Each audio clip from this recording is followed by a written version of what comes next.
أعوذ بالله من الشيطان اللعين الرجيم. بسم الله الرحمن الرحيم. الحمد لله الذي جازي كل صانع ورائش كل قانع وراحم كل زارع ومنزل المنابع والكتاب الجامع بالنور الساطع ولا إله غيره ولا شيء يعدله ليس كمثله شيء وهو السميع البصير اللطيف الخبير وهو على كل شيء قدير. والصلاة والسلام على محمد سيد الأنام الذي سمي في السماء أحمد وفي الأرضين بأبي القاسم محمد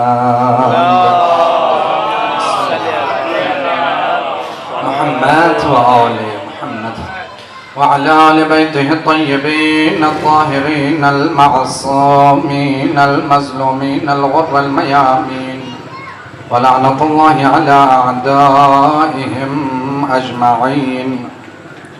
أما بعد فقد قال رسول الله صلى الله عليه وآله وسلم إني تارك فيكم الثقلين كتاب الله وعترة أهل بيتي ما إن تمسكتم بهما لن تضلوا بعدي. درود پڑھیے محمد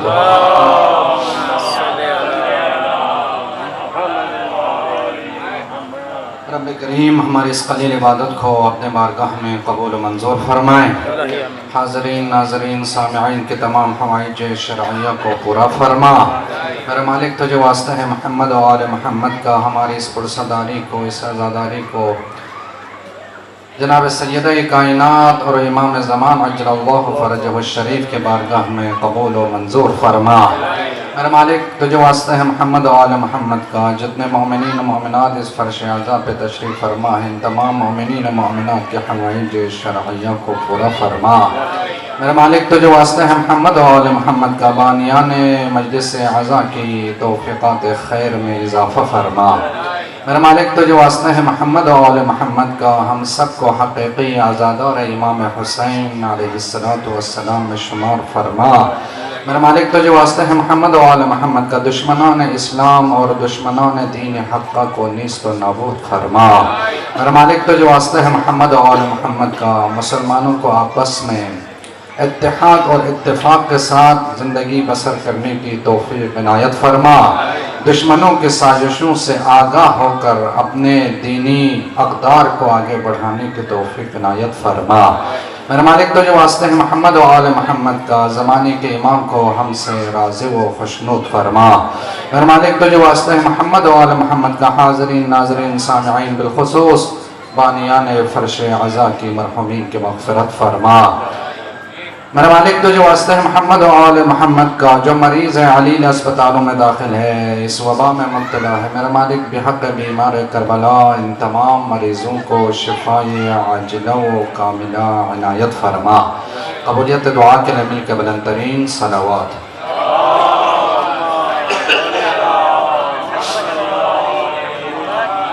معذرت چاہتا ہوں تھکن بہت زیادہ ہے. یہ 5ویں مجلس ہے کیونکہ میری عادت ہے میں رات کو بہت جلدی سوتا ہوں لیکن ذکر حسین ایسا ہے کہ ہمیں اپنی زندگی کو ہم نے دیکھنا نہیں ہے. 2-4 کلمات کے لیے زحمت دے رہا ہوں غور سے سنیے گا.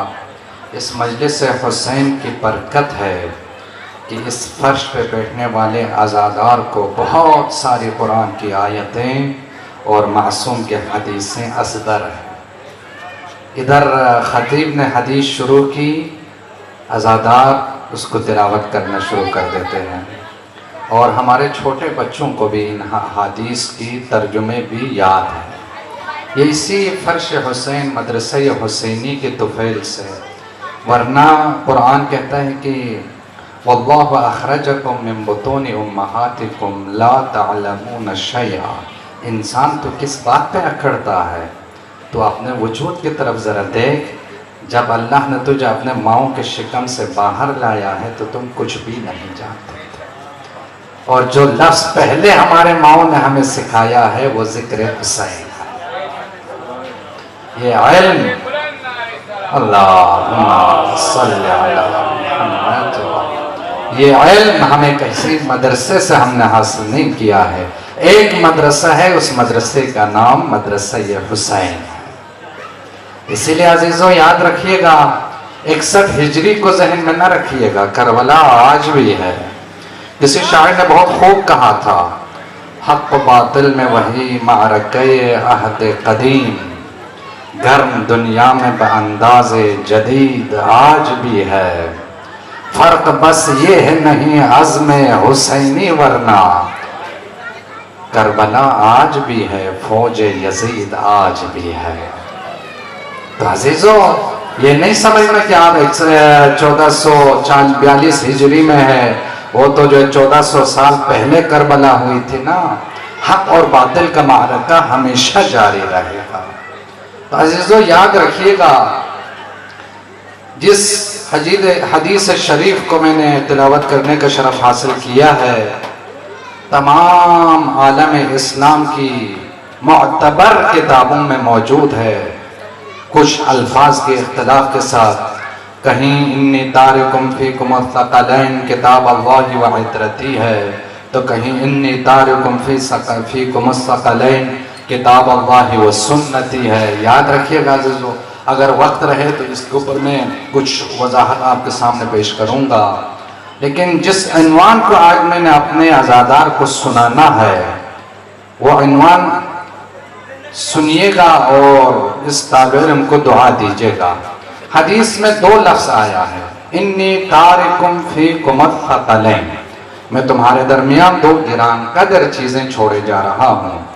ایک اللہ کی کتاب، دوسری میری عطرت یا میری سنت. ذرا سا یہاں رکیے گا.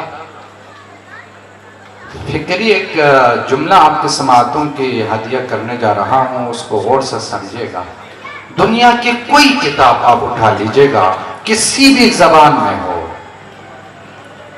اس کا ادب آگے ہوتا ہے، کتاب پیچھے ہوتی ہے.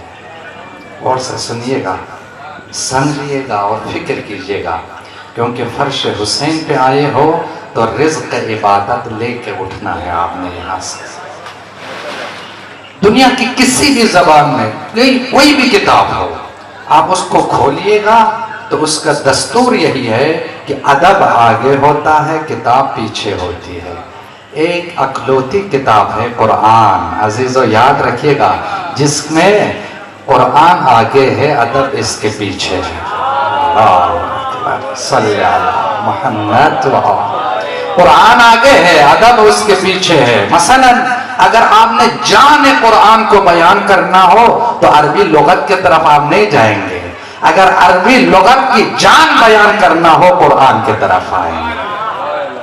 یہ اکلوتی کتاب ہے جس کے پیچھے لغت چلتا ہے، یہ لغت کے پیچھے نہیں چلتا. ذرا سا اور آگے پڑھیے گا، میں واضح کر دوں گا آپ کے لیے تاکہ سمجھنے میں آسانی ہو جائے. مثلا ایک اور جملہ، دنیا کی کوئی بھی کتاب آپ اٹھا کے دیکھ لیجئے گا، کتاب کی آپ کے اوپر حکومت نہیں ہے، آپ کا کتاب پر حکومت ہے. یہ اکلوتی کتاب ہے جو پڑھنے والے پر اپنی حکومت چلاتا ہے. اچھا مرحلہ ہے. یہ اکلوتی کتاب ہے جو پڑھنے والے پر اپنی حکومت قائم کرتی ہے.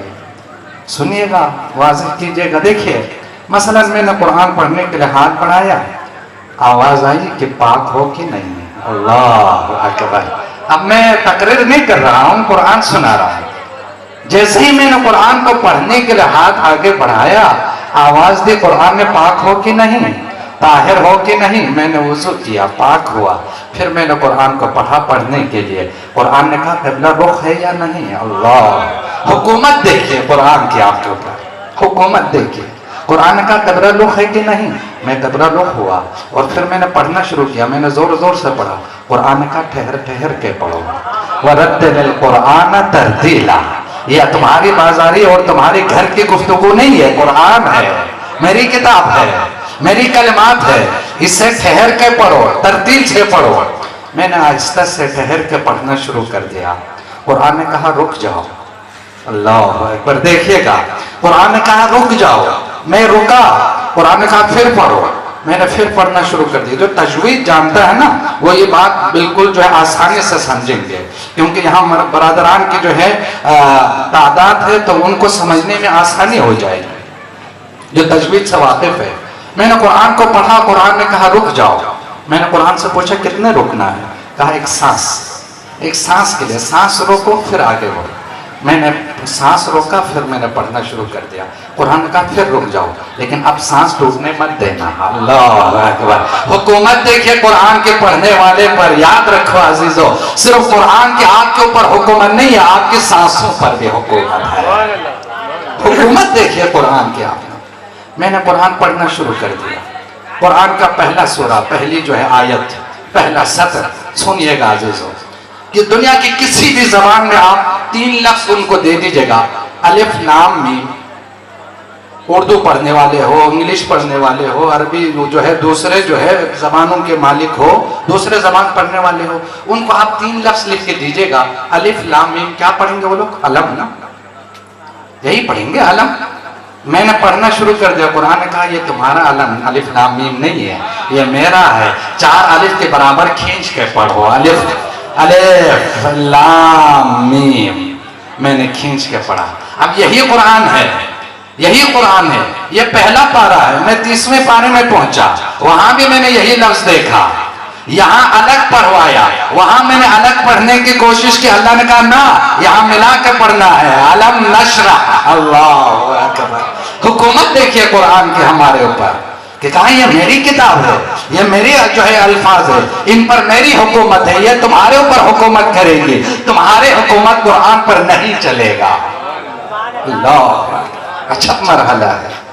جب میں نے کہا یا اللہ ایک ہی قرآن ہے، ایک ہی لفظ ہے، وہاں بھی الف لام میم، یہاں بھی الف لام میم. اور سے سنیے گا، وہاں آپ نے کھینچ کے پڑھوایا، الگ پڑھوایا، یہاں آپ نے ملا کے پڑھوایا. عجب نہیں اللہ کی آواز ہے. یہی تو راز ہے کہ اس کے لفظوں پر میری حکومت ہے. یہ قرآن تمہارے اوپر حکومت کریں گے. اب بھی تم نہیں سمجھے. اللہ سمجھانا چاہ رہے جسے میں ملا دوں اسے تم الگ نہیں کر سکتے، جسے میں الگ کر دوں اسے تم ملا نہیں سکتے. اللہ قرآن ہے، حکومت دیکھیے ہمارے اوپر. اللہ فرماتے جسے میں الگ کر دوں اسے تم ملا نہیں سکتے، جسے میں ملا دوں اسے تم الگ نہیں کر سکتے ہو. اب میں مجلسی جملہ کہنے جا رہا ہوں، غور سے سنیے گا. جسے میں چادر میں جمع کر لوں،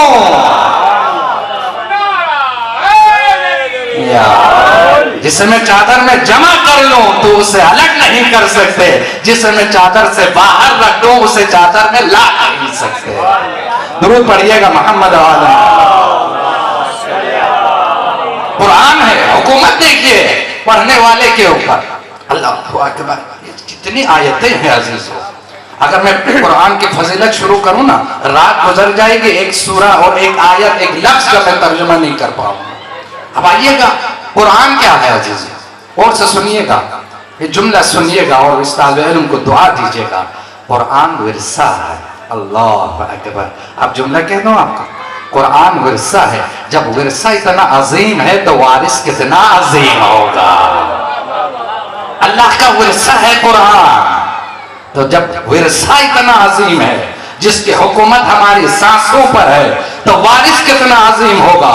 ممکن ہے آپ میں سے کوئی کھڑے ہو کر مجھ سے پوچھے کہ مولانا وارث کے بارے میں بتائیے، تو میں آپ کو یہی کہہ سکتا ہوں یہ ورثہ ہے. اور وارث جب پردے سے آئیں گے پردہ اٹھا کے تو آپ کو نظر آ جائے گا. اللہ اکبر. پڑھیے گا قرآن پڑھیے گا. دیکھو اچھا مرحلہ عزیزو، روایت کے جملے یہی ہے، جو شخص قرآن کی ایک آیت پڑھتا ہے نا، خدا اس کے دل کے اندر ایک نور منور کر دیتا ہے. اچھا مرحلہ ہے ان کو. اب میرے پاس وقت نہیں ہے کہ میں جلدی سے ایک موضوع تک آپ کو لے کے جانا. قرآن جس کی ہماری سانسوں پر حکومت ہے. اب آئیے گا اس قرآن کی جو یہی پہلی آیت ہے اور سے سنیے گا عزیزوں.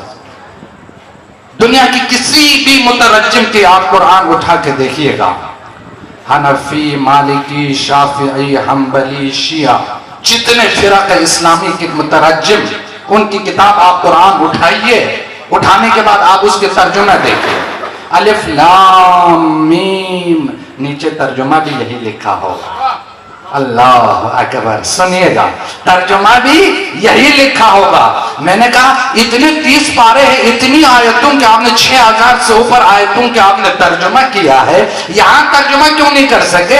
یہ بھی تو لفظ ہے نا, اس کی ترجمہ آپ نے کیوں نہیں کی؟ تو مترجم نے مجھے جواب دیا, مولانا آپ سمجھے نہیں, باقی جو آیتیں اس میں بات ہے, اس میں راز ہے. باتوں کی ترجمہ ہو سکتی ہے, راز کے ترجمہ نہیں ہو سکتے. راز اسی وقت کھلتا ہے جب پردہ اٹھتا ہے, رازدان آ جاتا ہے. سمجھے گا؟ پھر سے کہہ رہا ہوں میں, قرآن اللہ کا ورثہ ہے. ورثہ اتنا عظیم ہے تو وارث کتنا عظیم ہوگا. آپ کو ذرا سا لے جاؤں میں وارث کے بارے میں. چلیے مسجد چلتے ہیں, جمعہ کے دن ہے, خطبہ ہو رہا ہے, خطیب نے اللہ کی حمد و ثنا کی, پیغمبر پر درود و سلام بھیجا, پہلے امام, دوسرے امام, تیسرے امام, چوتھے امام. جب 12ویں سرکار کا نام ہوتا آتا ہے تو بیٹھا ہوا مجمع کھڑے ہو جاتے ہیں. میں نے کہا آپ کھڑے کیوں ہو گئے؟ کہنے لگے مولانا آپ کو پتہ نہیں ہے زمانے کے امام کا نام لیا ہے, تعظیماً کھڑا ہونا واجب ہے, ضروری ہے. اب میں سمجھا جس کے غیبت کی اتنے جلال ہے تو اب ظہور کا کتنا کمال ہوگا. غیبت کا اتنا جلال تو ظہور کا کیا کمال ہوگا. یہ ہے وارث. عزیزو غور سے سنیے گا, قرآن ہماری سانسوں پر حکومت کرتی ہے. اب ذرا سا آگے بڑھیے گا. پیغمبر نے فرمایا تھا نا, انی تارکم فیکم الثقلین, میں تمہارے درمیان 2 گران قدر چیزیں چھوڑے جا رہا ہوں. ایک اللہ کی کتاب کی میں نے تھوڑی سی جھلک آپ کے سامنے رکھ دیا. اب ذرا چلیے گا عدرت کے حوالے سے غور سے سنیے گا. ایک واقعہ سناتا ہوں, چھوٹا سا واقعہ جو مقتل کا ہے. علماء اس کو مسائل میں بیان کرتے ہیں, میں ذرا آپ کو فضائل کے رخ سے سنانا چاہ رہا ہوں. درود پڑھیے گا محمد عالم. دیکھیں مقاتل کی کتابوں میں موجود ہے, علماء سے, ذاکرین سے آپ سنتے رہتے ہیں. جب شام غریبان کو, جب آل رسول کے بچے تسبیح کے دانے کی طرف بکھر گئے کربلا میں, جناب زینب نے جلی ہوئی خیمے کی چوک کو لیے اور لے کے جو ہے بچوں کو ڈھونڈنا شروع کر دے, ان کی پہرےداری شروع کی. سنا ہوا نا آپ نے؟ اور جب بچوں کو گننا شروع کیا تو ایک بچی نہیں تھی. یہ سارا آپ کا سنا ہوا واقعہ ہے. جب جناب ام کلثوم اور جناب زینب ڈھونڈنے نکلی تو گودال قتلگاہ میں میرے مولا کے سینہ یا گھر پر سو رہی تھی. ٹھیک, اچھا غور سے سنیے گا عزیزو, امام حسین کی سر اقدس کو جسم سے جدا کر چکا تھا. ٹھیک ہے, جناب زینب نے حضرت سکینہ کو اپنے گود میں لیا, کہا بیٹا آپ نے بابا کو پہچانا کیسے؟ تو بچی نے جواب کیا دیا کہ جب میں بابا بابا کے میدان میں بڑھ رہی تھی تو اسی سربریدہ لاش سے آواز آئی, الیہ بنیہ الیہ, یہاں آ جاؤ, بابا یہاں ہے. میں یہیں آ کے میں سمجھ گئی یہ میرے بابا کا سینہ ہے, میں یہیں سو گئی. یہاں تک آئیے, رک گیا. چلیے گا, شام کا بازار ہے, غور سے سنیے گا, مجمع عام ہے, بلوائیوں کے مجمع ہے. 1.25 لاکھ بعض روایتوں میں بہت, اب میں روایتوں کے پیچھے نہیں جا رہا کتنے تعداد میں تماشائی اس ملعون یزید نے جمع کیا تھا. خیر, جب آل حرم کا قافلہ جو ہے پہنچے ہیں بازار شام میں تو جناب زینب نے ایک جملہ کہا, سجاد بیٹے مجھے شرم آتی ہے, مجھے حیا آتی ہے ان کافروں کی اور ظالموں کے مجمع میں داخل ہو جاؤں. تو روایت کا جملہ یہ ہے, نوک سنان سے میرے مولا کی سر اقدس سے تلاوت قرآن کی آواز بلند ہو گئی. یہاں تک آ گئے میرے ساتھ, اور سے سنیے گا. ایک قرآن, اس کی حکومت آپ نے سن لیا, یہ ناطق قرآن ہے. غور سے سنیے گا, ناطق قرآن ہے. ناطق قرآن کی ذرا فضیلت سنیے گا. آج میڈیکل سائنس سے پوچھیں آپ, یہ جو ہم لوگ باتیں کرتے ہیں, ہمارے زبان سے جو الفاظ نکلتے ہیں, کیا یہ زبان کا کمال ہے؟ نہ عزیزو, ہمارے دماغ کے اندر سے جو 600 خلیات جسم کو اندر تقسیم ہوتا ہے، یہ علم ہے در حقیقت، جس سے آپ جو ہے خلیات یا جو بھی ہے، مجھے تو سائنس کے بارے میں مجھے نہیں معلوم، میں ایک ان پڑھ آدمی ہوں. جب یہ آپ کے اعضاء و جوارح کو علم ڈیوائڈ کرتا ہے تو آپ کے پھیپھڑے کو بھی علم دیتا ہے. پھیپھڑے کا علم یہ ہے کہ جتنے الفاظ آپ کے منہ سے نکلیں گے، پھیپھڑا اندر سے ہوا باہر پھینکیں گے. زبان کا کام یہ ہے کہ منہ میں اس کو کاٹ کر باہر پھینکیں گے. مثلا میں نے فا کہہ دیا، میرے پھیپھڑے کو پتا ہے کہ فا کے لیے کتنی ہوا چاہیے، وہ باہر کریں گے تو پھر جو ہے میرے زبان اس کو جو ہے میرے منہ کے اندر کاٹ کے جبڑے کے اندر سے جو فا ادا کریں گے. یہاں تک آ گئے. سائنس نے کہہ دیا کہ آپ جو بھی بات کرو گے وہ آپ کے پھیپھڑے کے ساتھ اس کا تعلق ہے. اگر آپ کا سر گردن سے کاٹ دیجئے تو پھر آپ بول نہیں سکیں گے. حسین نے تلاوت کر کے کیا سمجھایا ہے، غور سے سنیے گا. کوئی یہ نہ سمجھے کہ کربلا میں جو میرے شام سے دور میرا جسم پڑا ہے، اگر میرا جسم بول رہا ہے اور شام میں آ کر میرا سر بول رہا ہے، اس کی دلیل ہے کہ میں مرا نہیں ہوں، زندہ ہوں. یہ ناطق قرآن کا کمال ہے کہ تم میرے سر کو میرے جسم سے جدا کر سکتے ہو، لیکن میں قرآن کی تلاوت سے پیچھے نہیں ہٹ سکتا کیونکہ میں ناطق قرآن. چلیے گا ذرا سا اور آپ کو آپ کے ذوق کے حساب سے جملہ کہنے جا رہا ہوں. بلند آواز سے درود پڑھیے گا. محمد عالم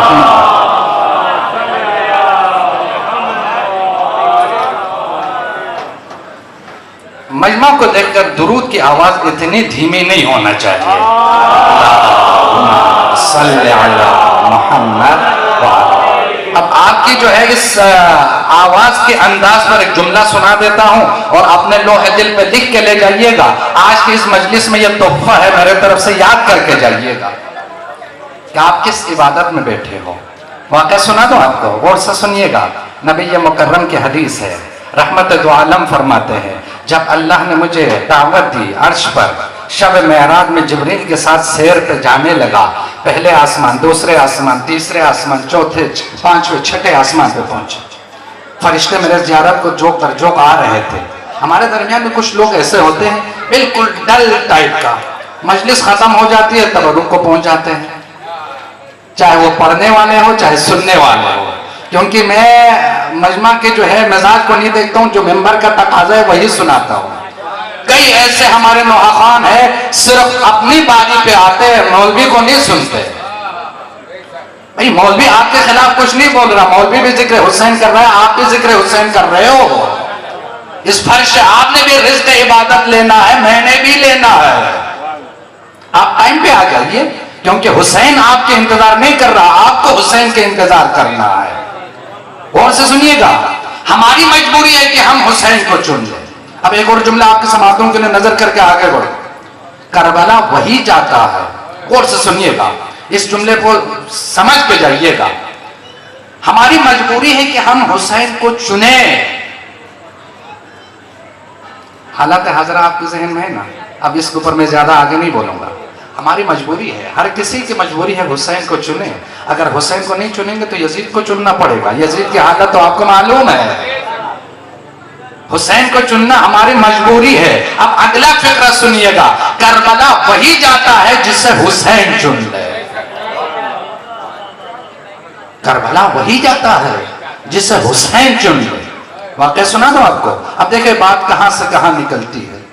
مکے سے 3 قافلے چلے تھے. برادران بھی بیٹھے ہیں نا، آپ کی جو ہے لیے ہدیہ کر رہا ہوں. یہ اپنے برادران، ہمارے سنی جو برادران یہاں بیٹھے ان کے لیے ہدیہ کر رہا ہوں. آپ کربلا کو شیعہ سنی نہ بنائیے، حق اور باطل کا معرکہ ہے. جو حسین کی طرف ہے وہ حق ہے، یزید کی طرف ہے وہ باطل ہے. آپ کے لیے سنا رہا ہوں. مکے سے 3 قافلے چلے. ایک حسین کا قافلہ، دوسرا زہیر ابن قین کا قافلہ، ایک اور تھا جس کا ہور نام ہے اس کے آگے جو لقب ہے وہ میرے ذہن سے نکل گیا. کربلا والا ہور نہیں، یہ دوسرا ہور ہے. ایک اور تھا اس کا قافلہ. یہ 3 قافلہ ساتھ چلتے چلتے رہے. جب کربلا کے قریب پہنچے میرے مولا نے ہور کے پاس اپنا قاصد بھیجا، آؤ کربلا جانا ہے. تو اس نے منع کر دیا، میں حسین کے ساتھ نہیں جا سکتا. یہ تھا کوفے کا رہنے والا اور خط لکھنے والوں میں یہ بندہ بھی شامل تھا. اب اگلا فقرہ سنیے گا عزیزو. حسین کسی کو ہدایت کے بغیر چھوڑتا نہیں ہے. دشمن بھی ہونا حسین ہدایت کرتا ہے کیونکہ ہادی خدا ہے, حجت خدا ہے. دشمن کو بھی ہدایت کرنا میرے مولا کا فرض ہے. میرا مولا خود آئے اس کے خیمے میں بیٹھا تھا. میرے مولا نے کہا میرے ساتھ نہیں چلو گے؟ خط تو تم نے بھی لکھا تھا, نہیں چلو گے. تو اس کا جملہ سنیے گا. دیکھیں میں نے بات کہاں سے نکلی تھی کہ کربلا وہی جاتا ہے جسے حسین چن لے. اللہ اکبر. جو حسین کو چنے وہ کربلا نہیں جاتا. اور سے سنیے گا. تو مولا نے کہا چلیے کربلا جانا ہے. تو کیا کہا اس نے؟ مولا کوفے کی حالت بہت خراب ہے, آپ جائیے, میں نہیں جا سکتا. اللہ اکبر. نصیب کی بات ہے, مقدر کی بات ہے, حجت خدا بلا رہا ہے لیکن منع کیا. اگلا فقرہ سنیے, اس سے بھی عجیب ہے, اس میں ہم لوگ شامل ہیں. اب کیا کریں, ممبر کا تقاضا ہے, بولنا تو پڑ رہا. اس نے کیا جملہ کہا؟ مولا میرے پاس ایک گھوڑا ہے, عرب میں اس سے زیادہ تیز دوڑنے والا کوئی گھوڑا نہیں ہوگا, اسے آپ لے جائیے. مولا نے قرآن کی آیت سے جواب دی ہے, میں حجت خدا ہوں, ظالمین اور مشرکین سے مدد نہیں لیتا. اللہ اکبر. منافقین سے میں مدد نہیں لیتا. واپس آئے, تھوڑے سے فاصلے پر زہیر کا خیمہ تھا, یہ عثمانی تھا. اور سے سنیے گا, کربلا صرف شیعوں کی اجارہ داری نہیں ہے. کربلا پر ہر مومن جس کے دل میں حسین بستا ہو وہ کربلائی ہے. زہیر عثمانی تھا, حسین کا جو ہے پہلے چاہنے والا نہیں تھا. میرے مولا آئے, کہا زہیر جانا ہے. مولا کا قاصد آیا تھا, کھانے پہ بیٹھے تھے. زہیر نے جب قاصد کا جو ہے جملہ سنا, تھوڑی دیر تأمل کیا. عزیزو یہ بھی ہمارے لیے ایک پیغام ہے. جس گھر میں گھر کا بڑا جو ہے ہدایت یافتہ ہوتا ہے نا, اس گھر کے ہر فرد مومن ہوتا ہے. اللہ اکبر. زہیر نے تھوڑی دیر کے لیے تأمل کیا تھا. در خیمے سے شریکہ حیات کی آواز آئی, شرم نہیں آتی, حجت خدا بلا رہا ہے, تم تأمل کر رہے ہو. وہی کربلا کے شہداء میں شامل ہو گئے. تو بات یہاں سے چلی تھی نا کہ حسین جسے بلائے وہی کربلا جاتا ہے. فوج یزید کی تعداد بڑھتی رہی. اور سے سنیے گا عزیزو, جنہوں نے خط لکھا تھا وہ ساتھ نہیں گئے. حسین کو آپ کی محبت برے خط کی ضرورت نہیں ہے, دو چار نعروں کی ضرورت نہیں ہے, حسین کو عمل میں لانے کی ضرورت ہے. عزیزو آپ مجلس میں بیٹھے, چار نعرے لگائے, دو درود آپ نے پڑھی, آپ سمجھے کہ میں حسینی ہو گیا. نا, حسینی بننے کے لیے کردار کی ضرورت ہے, عمل کی ضرورت ہے. اور سے سنیے گا, ورنہ خط بہت سے لوگوں نے لکھے تھے, لبیک یا حسین کے نعرے بہت سے لوگوں نے لگائے تھے, لیکن جب موقع آیا تو حسین کے ساتھ کوئی آیا نہیں. لیکن جس کے دل میں حسین بستا ہو, کربلا سے خط لے کے بلایا جا رہا ہے. خود حسین بلا رہا ہے, آؤ میں تمہارے سرحد میں آیا. درود پڑھیے گا محمد آل محمد. تو عزیزو فرش حسین پہ بیٹھے ہو تو صدق دل کے ساتھ, درد دل کے ساتھ, معرفت کے ساتھ اپنی قدر جان کے بیٹھی گا. گفتگو یہاں پہنچی تھی. نبی مکرم میں آپ کا ترجمہ کرنے جا رہا ہوں, آپ کی قدر بیان کرنے جا رہا ہوں, منزلت بیان کرنے جا رہا ہوں. عزادار کی منزلت کیا ہے اللہ کے نگاہ میں, پیغمبر خدا کی نگاہ میں, اللہ کے اوصیاء کی نگاہ میں, ائمہ برحق کی نگاہ میں آپ کی منزلت کیا ہے وہ سنانے جا رہا ہوں. چھٹے آسمان پہ پہنچے تو ہمارے طرح کچھ لوگ ایسے بھی ہوتے ہیں جو آخر میں آتا ہے جب بریانی بٹنا ہوتا ہے. تو ایک فرشتہ تھا ڈل قسم کا, وہ سب سے آخر میں آئے پیغمبر کی زیارت کو. اچھا مرحلہ دیکھیں عزیزو, یہ تاریخ انبیاء میں معراج کے واقعات میں لکھا ہوا, پڑھیے گا. سارا مولوی پہ نہیں چھوڑیے, آپ بھی پڑھیے, کیونکہ ہر عزادار عالم ہوتا ہے. جس کے پاس ولایت امیر المؤمنین کی دولت موجود ہو وہ جاہل نہیں ہوتا, عالم ہوتا ہے. اللہ صلی اللہ محمد. کہنے لگے یا رسول اللہ معافی چاہتا ہوں, دیر سے پتہ چلا آپ معراج پہ آئے ہو, آپ چھٹے آسمان پہ پہنچے ہو, زیارت کے لیے دیر سے پہنچنے پر میں معذرت خواہ ہوں یا رسول اللہ, لیکن میری ایک تمنا ہے. کہا بتاؤ کیا تمنا ہے؟ کہنے لگے میں نے بڑی عبادت کی ہے. اور سے سنیے گا جو آپ کا ترجمہ کرنے جا رہا ہوں, اب اس کے بعد اگر آپ خاموش رہے تو آپ جانے, آپ کا مزاج جانے. اور سے سنیے گا, کہنے کہ یا رسول اللہ میرے ایک تمنا ہے. بتاؤ تمنا کیا ہے؟ کہا یا رسول اللہ میں نے بڑی عبادت کی ہے, میں نے 2 رکعت نماز پڑھی ہے 20.5 سال کے عرصے میں. اللہ اکبر. سنیے گا کتنی رکعت؟ 2 رکعت نماز پڑھنے میں مجھے 20.5 سال لگی ہے. وہ 2 رکعت نماز میں آپ کو ہدیہ کرنا چاہتا ہوں. فرشتہ کہہ رہے ہیں سرکار دو عالم سے مسکرا کے فرمانے لگے مجھے تمہاری اس ہدیے کی ضرورت نہیں ہے. تم اپنے عبادت میں لگا رہے اور اپنی عبادت کرتا رہے. خدا جانے تمہاری عبادت. تمہاری یہ کہنے کا میں تمہیں شکریہ ادا کرتا ہوں. فرشتہ بھی تو چپ نہیں بیٹھا. کہا یا رسول اللہ اگر آپ کو نہیں چاہیے تو آپ کے امتیوں کو تو چاہیے ہوں گے. اللہ اکبر. میں آپ کے امتیوں کو ہدیہ کرنا چاہتا ہوں. رحمت العالم مسکرا کے فرماتے میری امتیوں کو بھی اس کی ضرورت نہیں ہے کیونکہ ان کے پاس ایسی عبادت اللہ نے انہیں عطا کی ہے. وہ 10 سیکنڈ میں تمہارے 20 سال سے زیادہ کی عبادت کر سکتے ہیں. فرشتے نے مسکرا کے پوچھا یا رسول اللہ وہ کون سی عبادت ہے جو 10 سیکنڈ میں میری 20 سالہ عبادت پر بھاری نظر آئے گا؟ احمد مرسل مسکرا کے فرماتے ان اللہ وملائکتہ یصلون علی النبی یا ایھا الذین آمنوا صلوا علیہ وسلموا تسلیما.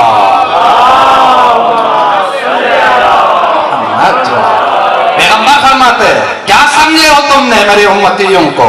یہ 10 سیکنڈ میں درود پڑھیں گے مجھ پر میرے آل پر تو ان کے 10 سیکنڈ کے یہ عبادت تمہارے 20.5 سالہ عبادت پر بھاری نظر آئے. یہ ہے عزیزو آپ کے ترجمہ. درود پڑھیے گا محمد آل محمد کا. جب فرش عزا پہ بیٹھو صدق دل کے ساتھ اور معرفت کے ساتھ بیٹھیے اور فرش عزا پہ آنے کے بعد اپنے روح کے لیے غذا یہاں سے لے کر جائیے. وہی حقیقی عزادار ہوتا ہے. اور سنیے گا رسم کے طور پر نہیں کربلا رسم کا نام ہے. اس لیے عزیزو سنیے گا جب ہمارا بچہ نعرہ درود پڑھتا ہے یا نعرہ حیدری لگاتا ہے اگر آپ آواز کے ساتھ آواز نہ دے سکو اور سے سننا بھی عبادت ہے. سننے سے بھی اندرونی بیماریاں دور ہو جاتی ہے. اللہ اکبر یا رسول اللہ. سننے سے بھی بیماریاں دور ہوتی ہے. اور سے سنیے گا جب بیماریاں دور ہو جائے گی طاقت آئے گی تب آپ نعرے لگاؤ گے نا. اور سے سنیے گا کیسے کیسے زمانہ ہمارے اوپر آئے ہے لیکن ہمارے ان ماؤں کو سلام جنہوں نے علی کا نام لینا نہیں چھوڑا ہے. یاد رکھیے گا سخت سے سخت ترین زمانہ تشیع نے دیکھا ہے. اتنے ظالم حکمرانوں کے زمانے میں بھی ہم نے علی کو نہیں چھوڑا ہے. ہمارے ماؤں نے علم کے طور پر ہمیں سکھایا ہے کہ تمہیں اگر کہیں تکلیف ہو جائے چوٹ کھا کر گر جائے تو پھر اگر تم گرنے کے بعد علی کو بلانا نہ بھولنا کیونکہ تمہارے بلانے کی دیر ہے میرے مولا کی مدد میں کوئی دیر نہیں ہے.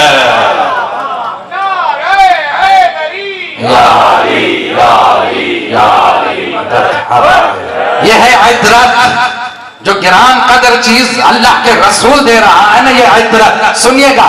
آپ کی ایک حسین سماعتوں کے لیے ایک اور جملہ سنا رہا ہوں. واقعہ ہے لیکن اس کے اندر پیغام ہے. آج ہم اور آپ بڑے آرام کے ساتھ فرش عزا پر بیٹھے ہو اور اطمینان کے ساتھ آپ سن رہے ہو. کہیں کوئی خطرہ نہیں ہے, کہیں کوئی آپ کو روکنے والا نہیں ہے. اس عبادت میں آپ کے ساتھ ہمارے برادران شامل ہے کیونکہ جس کے دل میں درد ہوتا ہے وہ حسینی ہوتا ہے, جو شجاع ہوتا ہے وہ حسینی ہوتا ہے. بزدل حسینی نہیں ہو سکتا, جو شجاع ہے وہی حسینی ہو سکتا ہے. تو سنیے گا عزیزو, زمانے میں بہت ستم آئے ہمارے اوپر لیکن ہم نے حسین کو نہیں چھوڑا, نہ ہم نے کربلا کو چھوڑا ہے. اب واقعہ سنا دو آپ کو, تاریخ ہے.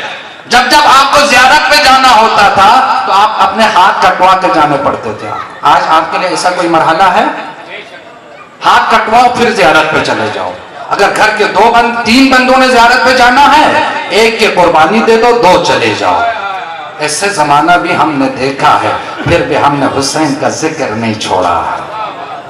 اور سے سنیے گا اب آپ کی اسی سماعت کے لیے یہ واقعہ میں سنا رہا ہوں. اس کے اندر پیغام ہے, یہ آخری کلمہ, اس کے بعد آپ کی زحمتیں تمام.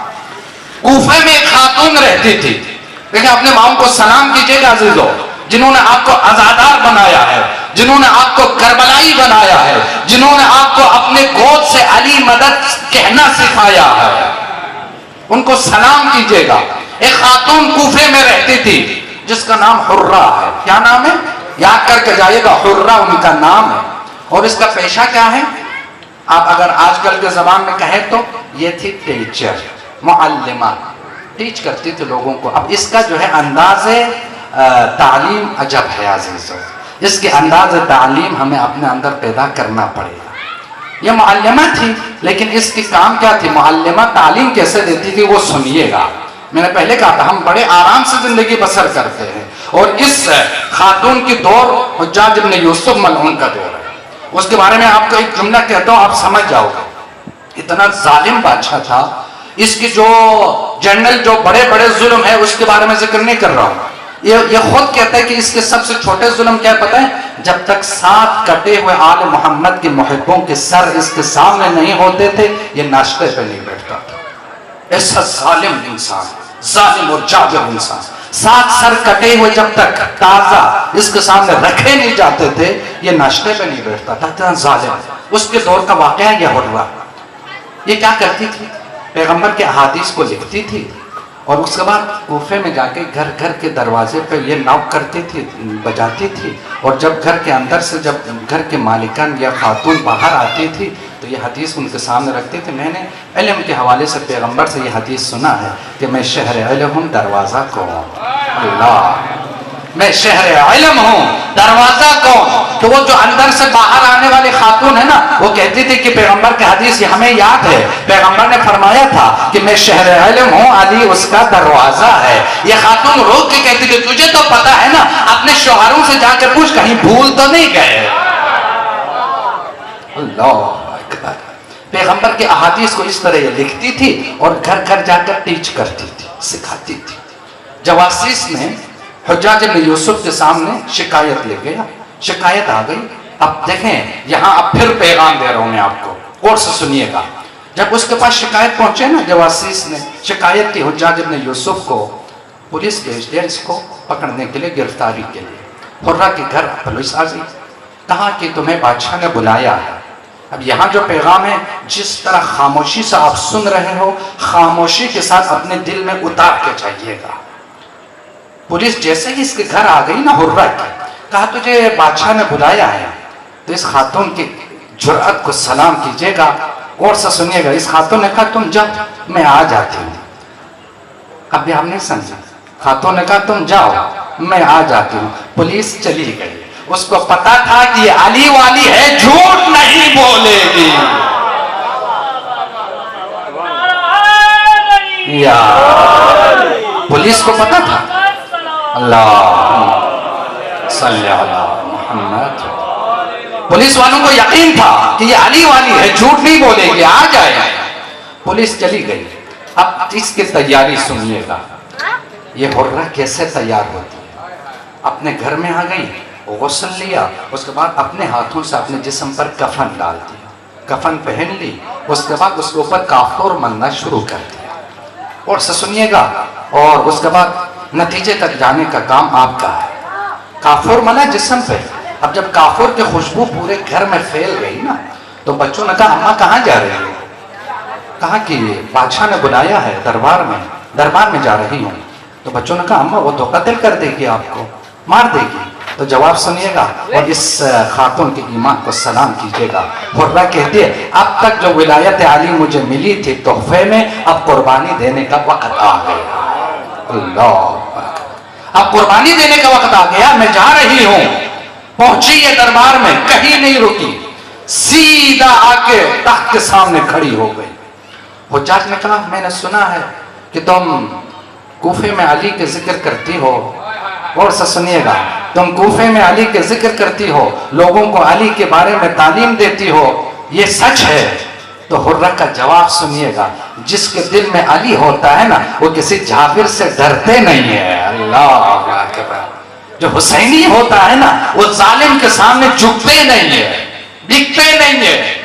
اور سے سنیے گا، اس نے عجب جملہ کہا، بادشاہ زمین و آسمان کے درمیان علی کے ذکر سے کوئی بہتر ذکر نہ تھا کہ میں وہ کر سکوں۔ علی کے ذکر سے بہتر کوئی ذکر مجھے دکھا تو میں وہ ذکر کروں۔ میں نے جب تاریخ پڑھا ہے، پیغمبر کو دیکھا ہے، پیغمبر کی سیرت پڑھی ہے، تو میں نے ہر جگہ یہی دیکھا ہے، علی کے ذکر سے کوئی افضل ذکر زمین و آسمان کے درمیان ہے ہی نہیں۔ اگلا فقرہ سنیے گا، اس میں کوئی مذہبی منافرت والی بات نہیں ہے، علمی گفتگو ہے، تاریخ ہے، اس کو سنبھل کر سنیے۔ حجاج نے کہا اچھا میں نے سنا ہے کہ تم علی کو صحابہ سے بڑھ کر بیان کرتی ہو، صحابہ کی ہم قدموں کی دھول کے برابر نہیں، لیکن جہاں امامت اور صحابیت کا بات ہے نا تو پھر ہم امام کی طرف جائیں گے، کیونکہ صحابہ کا بھی وہی امام ہے۔ اللہ اکبر، اور سے سنیں، ہم صحابہ کے غلام ہیں، لیکن جہاں امامت کی بات آئے گی نا تو پھر صحابہ بھی ان کے ماموم ہے۔ سنیے گا عزیزو، حجاج نے کہا میں نے سنا ہے تم صحابہ کو علی سے بڑھ کر بیان کرتی ہو۔ حرہ کہتی ہے نا، جھوٹ بولتے ہیں، جس نے بھی یہ خبر دیا غلط خبر دیا، یہ ممکن نہیں ہے کہ میں صحابہ کو، علی کو صحابہ سے بڑھ کر بیان کروں، یہ ممکن نہیں ہے۔ حجاج نے کہا میں نے تو سنا ہے۔ اب حرہ نے پلٹ کے سوال کیا ہے، سوال سنیے گا۔ حرہ کہتے ہیں حجاج مجھے بتاؤ انبیاء افضل ہے یا صحابہ؟ کہنے لگا انبیاء افضل ہے۔ تو پھر حرہ کہتے ہیں اچھا انبیاء افضل ہے، تو انبیاء میں سب سے پہلا نبی کون؟ حضرت آدم۔ تو حرہ نے کہا اچھا مجھے یہ بتاؤ آدم کو جب جنت سے دنیا میں بھیجا گیا تو اپنے کپڑے ساتھ لے کے آئے یا چھوڑ کے آئے؟ حجاج کہنے لگا کپڑے وہیں چھوڑ کے آئے۔ تو حرہ کہتے ہیں میں اس سے کیوں افضل نہ مانوں جن کے بچوں کے لیے جنت سے لباس آتا،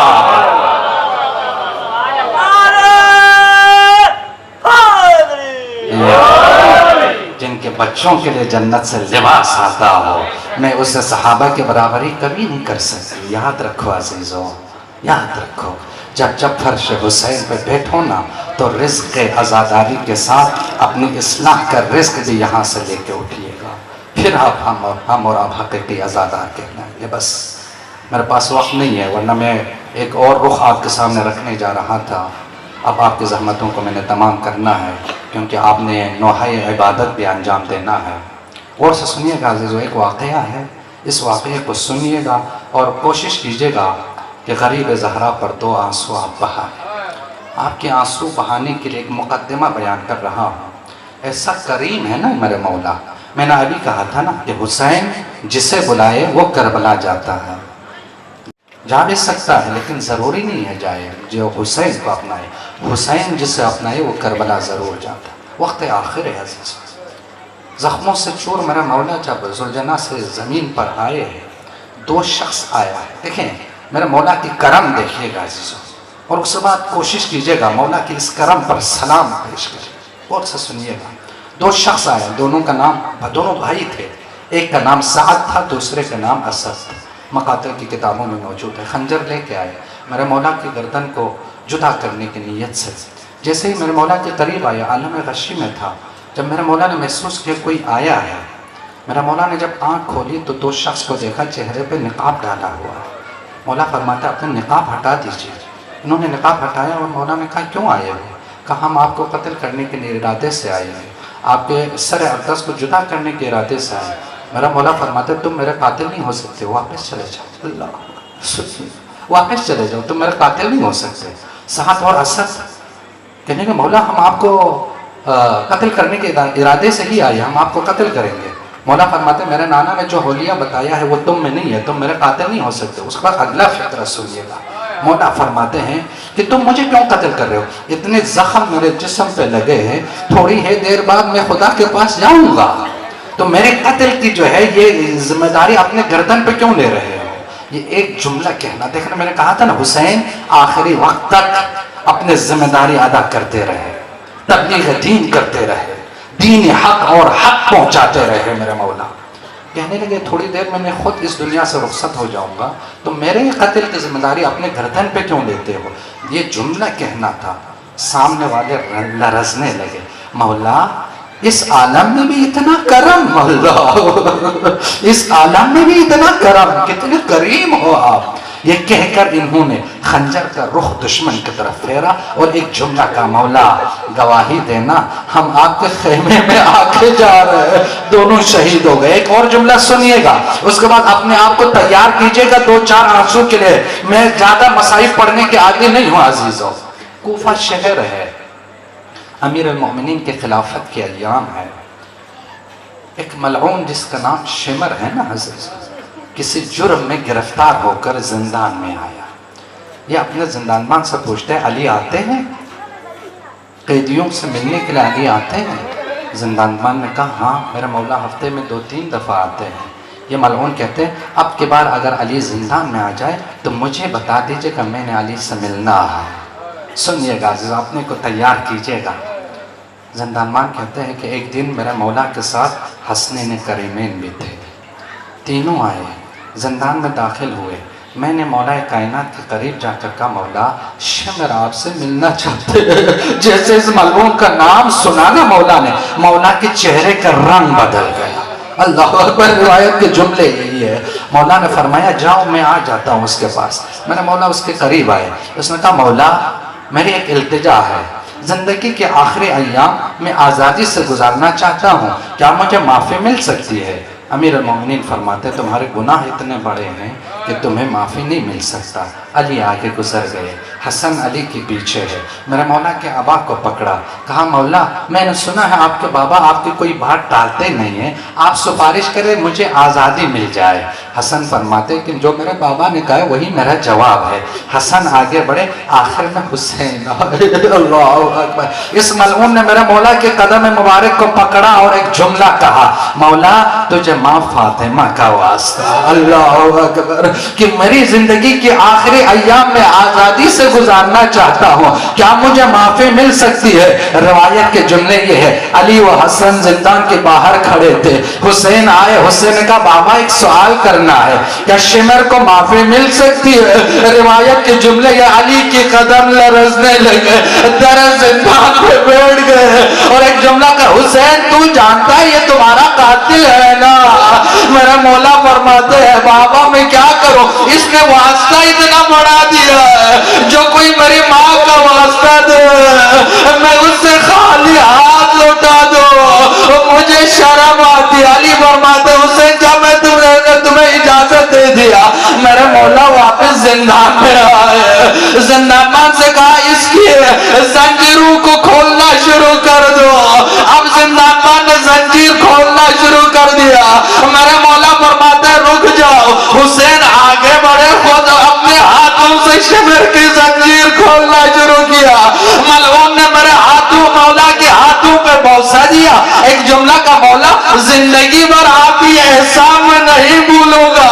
مسکرا کے میرا مولا فرماتے جاؤ میں نے تجھے آزاد کر دیا، وقت آخر ہے۔ میرے مولا نے اپنے سینے پر کچھ بوجھ محسوس کیا، مولا نے اپنی آنکھیں کھولی، شمر ملعون سوار تھا، ایک جملہ کا صدا کا جدی رسول اللہ، میرے نانا نے سچ فرمایا تھا میرا قاتل مبروز ہوگا۔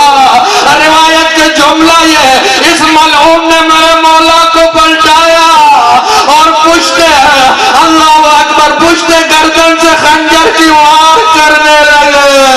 روایت کی جملہ یہ 13 ضربیں اس ملعون نے ماری ہے۔ در خیمے سے جب پردہ ہٹا، سید الساجدین نے پھوپھی کو بلایا، پھوپھی اماں کربلا کے میدان میں یہ آندھی کیسی ہے؟